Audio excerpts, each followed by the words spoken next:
Hello everyone, Shrimati मोहरी देवी Tapadia girls college के इस यूट्यूब चैनल में आपका स्वागत है।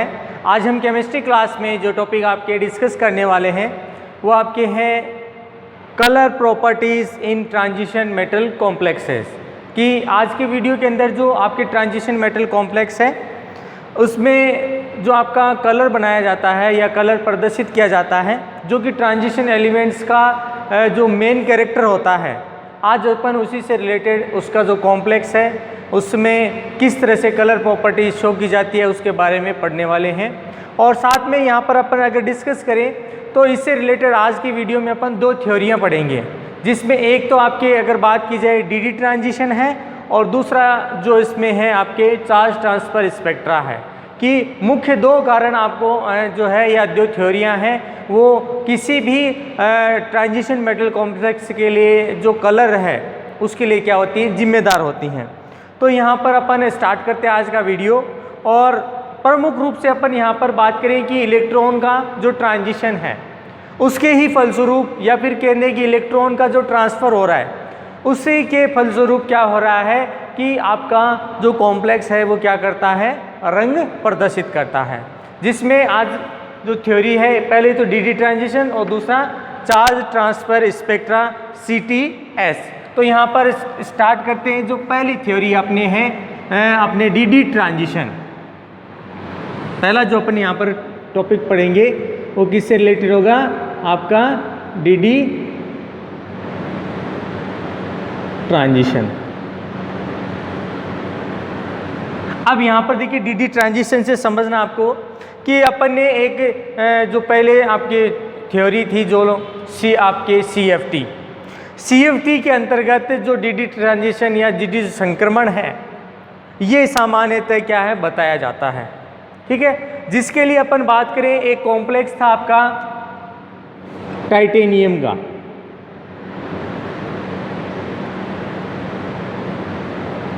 ये टाइटेनियम का जो कॉम्प्लेक्स था इसी का क्या है पूर्ण रूप से एक्सप्लेनेशन करके आपका जो डी ट्रांजिशन है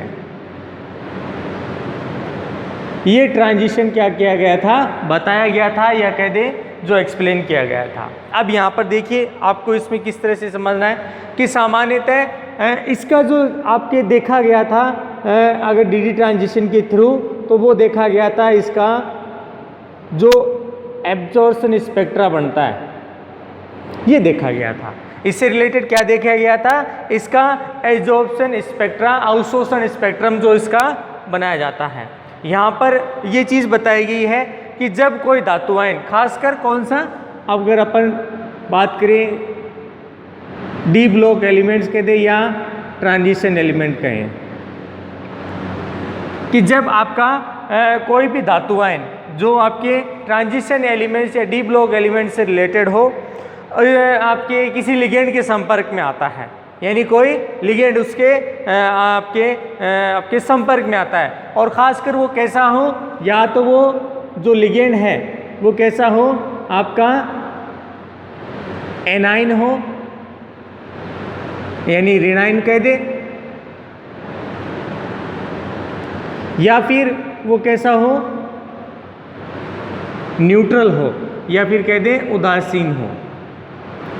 जब आपका इन ट्रांजिशन एलिमेंट्स के जो डी ऑर्बिटल हैं जो कैसे हो,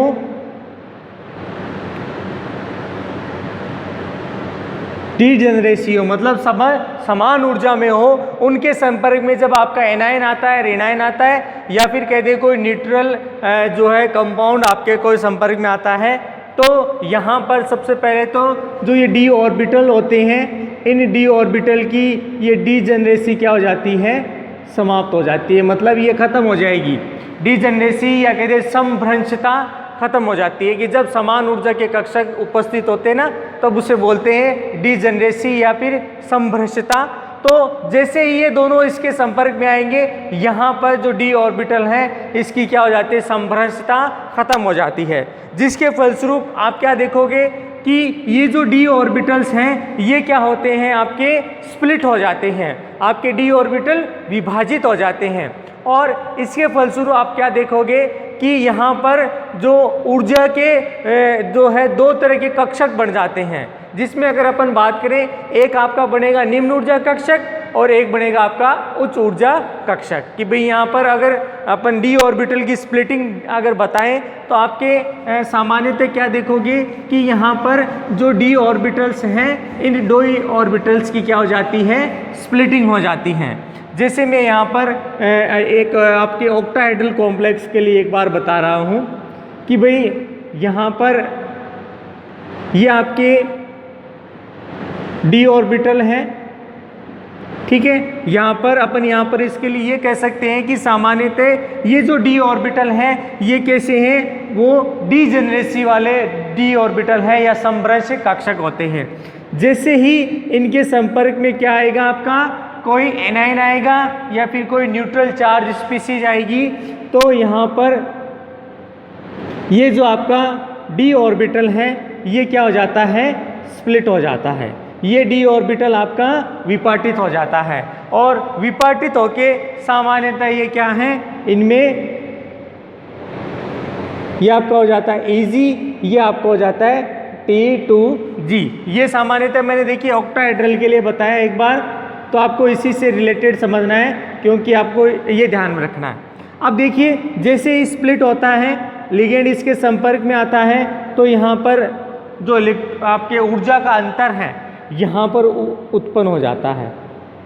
ये सामान्यतः है स्प्लिटिंग एनर्जी कहलाती है। क्या कहलाती है, स्प्लिटिंग एनर्जी, जिसको डेल्टा नोड के नाम से जाना जाता है, या फिर इसे जो है 10dq के बारे में लिखा जाता है कि भी ये क्या होती है 10dq, जो कि अपने प्रीवियस वीडियोस आपने अगर ऑक्टाहेड्रल कॉम्प्लेक्स और इससे रिलेटेड अगर पढ़ रखा है तब आपको ध्यान में आ जाता है कि ये एनर्जी का मान इतना आ जाता है।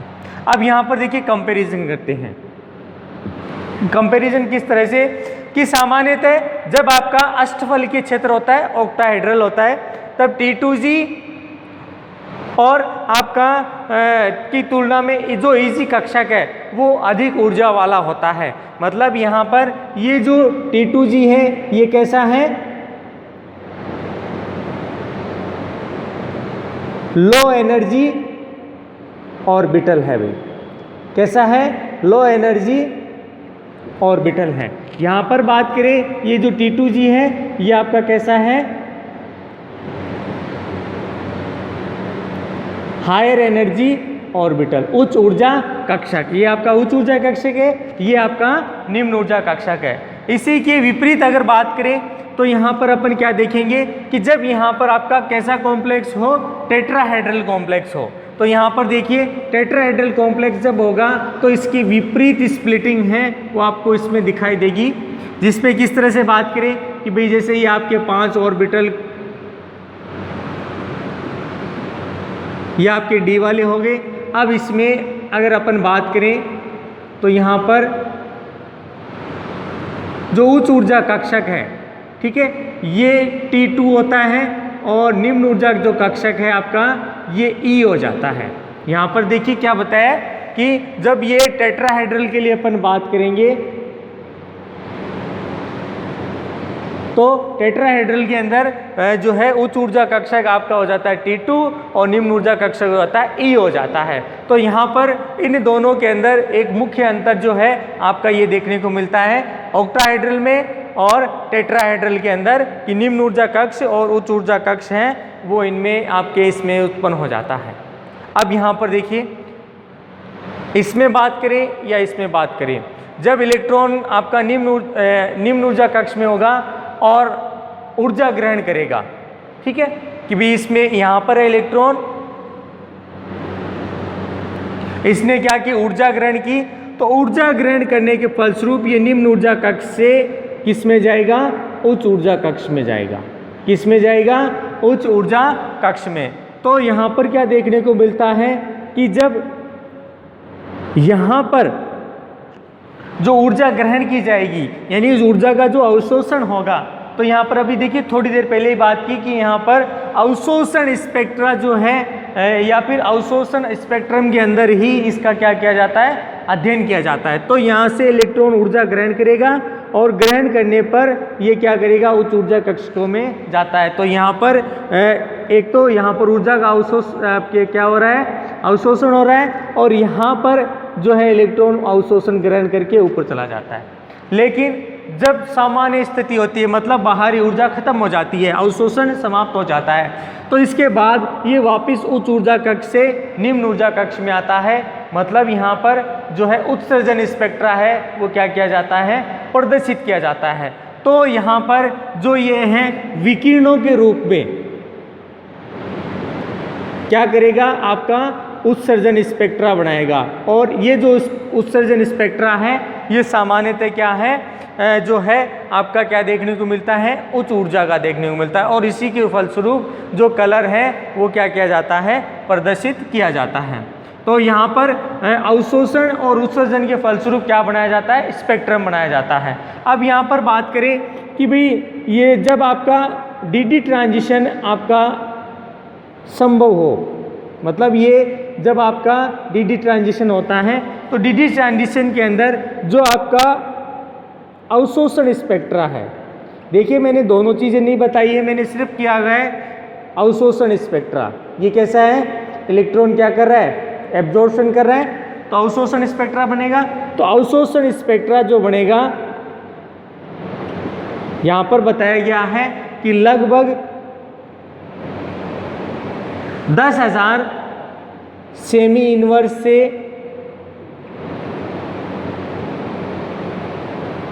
30,000 जो सेमी इनवर्स है, इसकी इतनी परास पर आपका जो स्पेक्ट्रम है वो बनाया जाता है। सामान्यतः ये जो स्पेक्ट्रम आपका यहाँ पर बनाया जाता है, खासकर आपका जो अभी कॉम्प्लेक्स लिखा था ये वाला, इस कॉम्प्लेक्स के परिप्रेक्ष्य में ही ये चीज़ बताई गई है। तो एक थोड़ा ये ध्यान रखना है आपका। तो आपका एब्जॉर्प्शन स्पेक्ट्रा है वो 10,000 सेमी इनवर्स से आपका 30,000 सेमी इनवर्स की परास तक क्या होता है, प्राप्त होता है। और सामान्यतः ये जब आपका बनाया जाता है तो सामान्यतः ये आपका जो है एक तो IR, यानी अपन इसको कह सकते हैं IR, और दृश्य यानी IR स्पेक्ट्रम, और आपके बात करें पराबैंगनी क्षेत्र, यानी 3 रीजन के अंदर जो है आपका ये स्पेक्ट्रम प्रदर्शित किया जाता है कि भाई यहाँ पर जो स्पेक्ट्रम बनाया जाएगा कौन कौन सा होगा। एक तो जो रीजन इसमें आपको देखने को मिलेगा इसको बोला जाता है नियर IR प्लस विजिबल और UV, इन तीनों के जो है इक्विवेलेंट हैं वो आपको इसका स्पेक्ट्रम है वो क्या किया जाता है, प्राप्त किया जाता है। तो यहाँ पर अपने को एक चीज़ प्राप्त हो गई कि यहाँ पर अवशोषण स्पेक्ट्रा है वो आपका बनाया जाता है, प्लस डी ट्रांजिशन स्प्लिट किस तरह से होता है, ऑक्टाहेड्रल के लिए क्या होगा, टेट्राहेड्रल के लिए क्या होगा, ये पता चल गया। इसके अलावा अगर अपन यहाँ पर बात करें तो इस प्रकार क्या है कि इनमें इलेक्ट्रॉनिक संक्रमण क्या किया जाता है, प्रदर्शित किया जाता है। इलेक्ट्रॉनिक संक्रमण जहाँ पर भी होगा तो सबसे पहले निम्न ऊर्जा कक्ष है वाले जो डी ऑर्बिटल्स हैं, यानी इसकी बात कर रहे हैं अपन। तो निम्न ऊर्जा कक्ष वाले जो डी ऑर्बिटल्स हैं जिनमें आपका इलेक्ट्रॉन व्यवस्थित है वो क्या करेगा, ऊर्जा ग्रहण करेगा, और ऊर्जा ग्रहण करके उच्च ऊर्जा कक्षकों में क्या करेगा, जाएगा। तो यहाँ पर एक चीज़ अपने को साथ में और पता चल रही कि इलेक्ट्रॉन जो है वो डी कक्षक से वापिस किस में जा रहा है, डी कक्षक में। तो अपन यहाँ पर क्या कह सकते हैं कि निम्न ऊर्जा के डी कक्ष से उच्च ऊर्जा के डी कक्षकों में इलेक्ट्रॉन का जो ट्रांजिशन है, यही ट्रांजिशन आपका डी ट्रांजिशन के नाम से जाना जाता है। भाई डी ट्रांजिशन क्यों है कि निम्न ऊर्जा के डी कक्षकों से इलेक्ट्रॉन उच्च ऊर्जा के डी कक्षकों में स्थानांतरित होता है। इसके फलस्वरूप आपका क्या देखने को मिलता है कि जो आपका यौगिक है, ठीक है, ये यौगिक क्या करेगा, यहाँ पर अपना जो मुख्य रूप से जो रंग का गुण है वो क्या करेगा, प्रदर्शित करेगा। यहाँ पर आपका जो कॉम्प्लेक्स होगा उसके द्वारा रंग है वो प्रदर्शित किया जाता है। जहाँ तक बात करें जो CFT है, CFT जो है आपके DD ट्रांजिशन का सफलतापूर्वक क्या करती है, व्याख्या करती है। CFT के द्वारा जो है अपन रंग की व्याख्या करते हैं, ये अपने को जो है शुरुआत के अंदर ये आपने पढ़ा है। तो यहाँ पर अगर CFT की बात करें तो CFT के अंदर आपको एक चीज़ देखने को मिली थी कि सामान्यतः जो धातु आयन और लिगेंड है, ठीक है भाई, स्प्लिटिंग तो हुई है लिगेंड के कारण, लेकिन यहाँ पर इलेक्ट्रॉन का जो ट्रांजिशन है वो यहाँ पर D कक्ष से D कक्ष में ही आपका जो होता है। तो यहाँ पर क्या बताया गया है कि धातु आयन के जो कक्षक और लिगेंड के जो कक्षक है, इनके मध्य किसी तरह का कोई अतिव्यापन नहीं होता, जबकि VBT यही कहती है कि यहाँ पर अतिव्यापन संभव होता है। तो यहाँ पर CFT क्या कहती है कि यहाँ पर जो D कक्षक हैं उनमें किसी तरह का धातु आयन के हैं उनमें अतिव्यापन नहीं होता, न ही लिगेंड का उन पर कोई मुख्य रूप से प्रभाव देखने को मिलता है। तो यहाँ पर जो पूर्ण रूप से शुद्ध D ऑर्बिटल्स हैं वही क्या लेते हैं, आपके ट्रांजिशन में भाग लेते हैं। तो ये था डियर स्टूडेंट आपके जो फर्स्ट थ्योरी अपने थी DD ट्रांजिशन, जिसमें अपन ने जो है कलर प्रॉपर्टीज़ के बारे में बात की कि भी किस कॉम्प्लेक्स के लिए देखा गया था। तो ये टाइटेनियम से रिलेटेड आपका कॉम्प्लेक्स था DD ट्रांजिशन में, इससे रिलेटेड बात की गई थी। हालांकि और भी बहुत सारे कॉम्प्लेक्स हैं जो आपके जो हैं आपके रंग प्रदर्शित करते हैं। और फिर अपन ने बात की कि भी ये DD ट्रांजिशन ऑक्टाहेड्रल में क्या होगा, किस तरह से क्या होगा, टेट्राहेड्रल में किस तरह से होगा, इसमें उच्च ऊर्जा के कक्षक कौन से होंगे, निम्न ऊर्जा के कक्षक कौन से होंगे। साथ में यहाँ पर देखा कि इसका जो एब्जॉर्प्शन स्पेक्ट्रा बनता है वो कहाँ तक बनता है। तो ये इसकी परास दे रखी थी कि 10,000 सेमी इनवर्स से आपका 30,000 सेमी इनवर्स के बीच जो है स्पेक्ट्रम आपका जो स्पेक्ट्रम है वो बनाया जाता है। और जो स्पेक्ट्रम का रीजन होगा नियर IR, विजिबल और UV स्पेक्ट्रम, मतलब यहाँ पर जो है आपके इन तीनों के बीच ही क्या किया जाएगा, स्पेक्ट्रम आपका बनाया जाएगा। साथ में अपन ने यहाँ पर बात की कि भाई धातु का जो रंग प्रदर्शित होता है वो मुख्य रूप से DD ट्रांजिशन के द्वारा ही क्या किया जाता है, संभव किया जाता है। तो ये था डियर स्टूडेंट आपके जो कलर प्रॉपर्टी से रिलेटेड आज का जो फर्स्ट ट्रांजिशन था, जिसमें अपने DD ट्रांजिशन आज अपने डिस्कस किया। आई होप यू आज का वीडियो आपको पसंद आएगा। वीडियो को लाइक करें, शेयर करें और इससे रिलेटेड आपके जो नोट्स है बनाते रहें। और इस वीडियो को देखने के लिए धन्यवाद।